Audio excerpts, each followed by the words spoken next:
क्या आपने कभी गौर किया है, जैसे ही आप नहाने जाते हैं अचानक पेशाब का दबाव बढ़ जाता है। कभी ऐसा लगता है कि अभी तक कुछ नहीं था, लेकिन जैसे ही पानी शरीर को छूता है पेशाब की इच्छा जाग जाती है।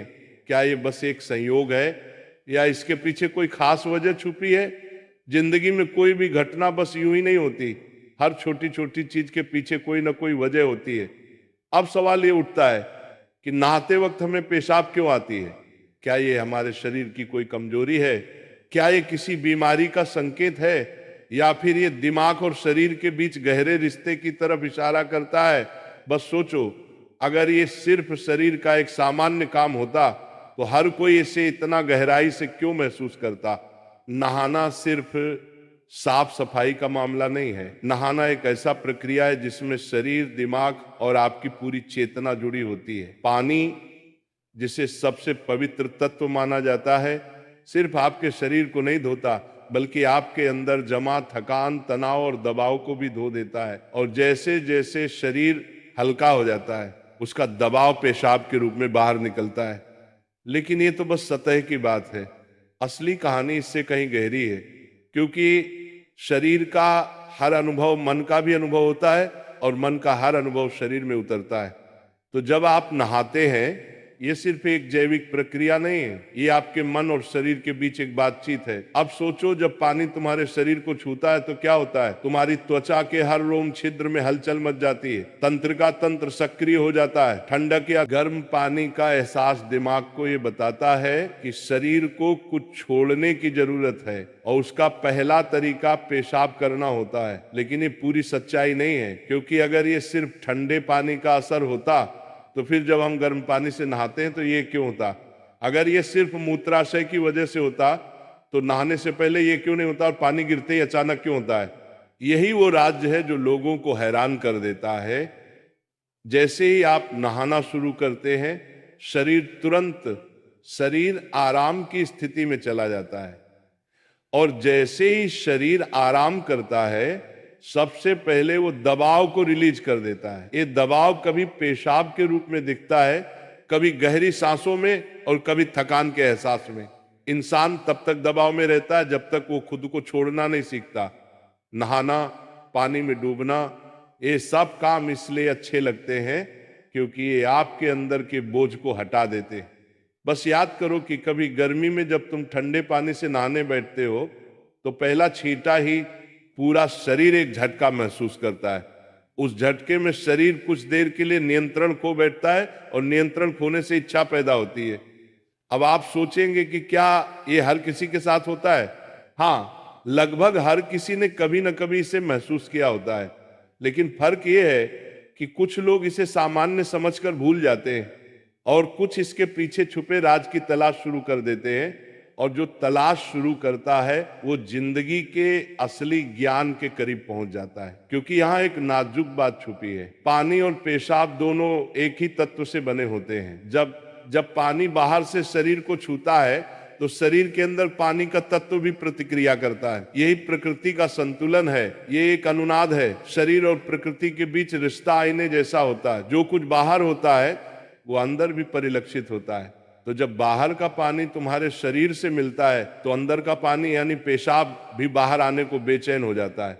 लेकिन अब सवाल उठता है, क्या ये सिर्फ पानी और मूत्राशय की बात है, या इसके पीछे कुछ और भी है? क्या ये किसी कमजोरी का संकेत है? क्या ये किसी बीमारी का शुरुआती लक्षण है, या बस मन और शरीर के बीच की एक बातचीत है? यहीं से हमारी यात्रा शुरू होती है, शरीर के विज्ञान से लेकर आध्यात्मिक दृष्टि तक। क्योंकि अगर हम इसे बिना समझे सामान्य कहकर नजरअंदाज कर देंगे तो हम जीवन के एक बहुत बड़े संकेत को खो देंगे। तो चलिए अब इस रहस्य को और गहराई से समझते हैं। हर बार जब तुम कुछ छोड़ते हो, कुछ रिहा करते हो, तो वो तुम्हारे बोझ से आजादी देता है। लेकिन ध्यान रखना, ये सफर आसान नहीं होगा, क्योंकि जो दिखता है वो सच नहीं होता, और जो नहीं दिखता वो गहरा सच होता है। लेकिन सवाल यह है कि ऐसा क्यों होता है कि कुछ लोग इसे ज्यादा महसूस करते हैं और कुछ कम? यहां मनोविज्ञान की भूमिका आती है। मनोविज्ञान कहता है कि हमारा मन और शरीर गहराई से जुड़े होते हैं। जैसे ही मन आराम करता है शरीर भी रिलीज होना चाहता है। इसे कैथारसिस कहते हैं। सोचो, जब तुम रोते हो तो कैसा महसूस करते हो?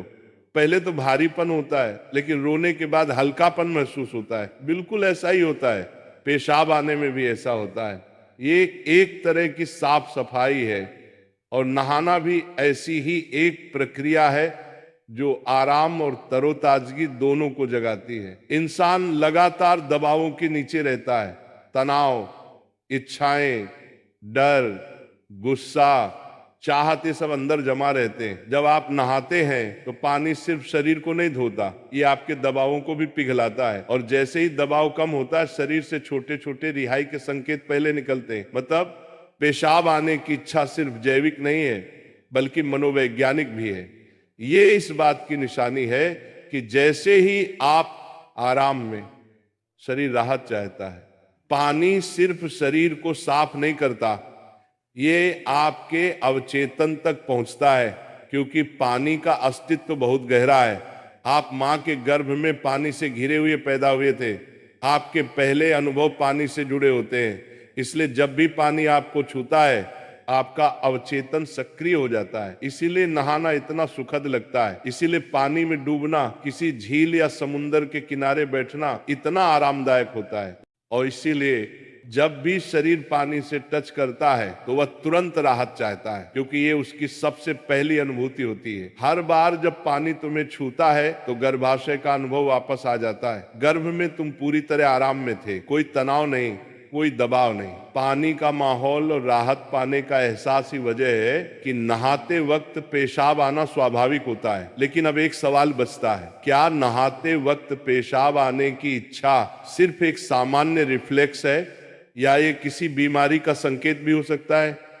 विज्ञान मानता है कि अगर ये बहुत बार होता है, बहुत ज्यादा तलब होती है, आप इसे कंट्रोल नहीं कर पाते, तो ये ओवर एक्टिव ब्लैडर या किसी और मेडिकल कंडीशन का संकेत हो सकता है। लेकिन अगर ये कभी कभार होता है तो ये बिल्कुल नेचुरल है, बिल्कुल सामान्य है। अब सोचो, क्या आपने कभी ध्यान दिया कि ये तलब तभी बढ़ती है जब पानी डाला जाता है? मतलब यहां ट्रिगर पानी है, और पानी सिर्फ शरीर को नहीं छूता, बल्कि दिमाग और सबकॉन्शियस को भी। तो असली सवाल यह है कि क्या आप इसे बस एक प्रॉब्लम मानकर नजरअंदाज कर देंगे, या इसे एक संकेत के रूप में लेंगे कि दोनों शरीर और मन को आराम चाहिए, हल्कापन चाहिए, आजादी चाहिए। हर तरह की रिहाई सिर्फ जैविक नहीं होती, ये आध्यात्मिक भी होती है। आपको छोटे छोटे रिहाई के मौके दिए गए हैं ताकि आप एक बड़े रिहाई की तरफ बढ़ सकें। पेशाब, आंसू, हंसी, ये छोटे रिहाई के तरीके हैं, लेकिन ध्यान सबसे बड़ी रिहाई है। मतलब अगर आप समझ पाओ कि इच्छा क्यों आती है, तो ये सिर्फ एक शारीरिक अनुभव नहीं रहेगी, बल्कि ध्यान की तरफ एक कदम बनेगी। चलो अब नाम जप करते हैं राधा रानी का, तो मेरे साथ बोलेंगे, राधे राधे, जय राधा रानी की जय, राधा रानी की जय, राधा रानी की।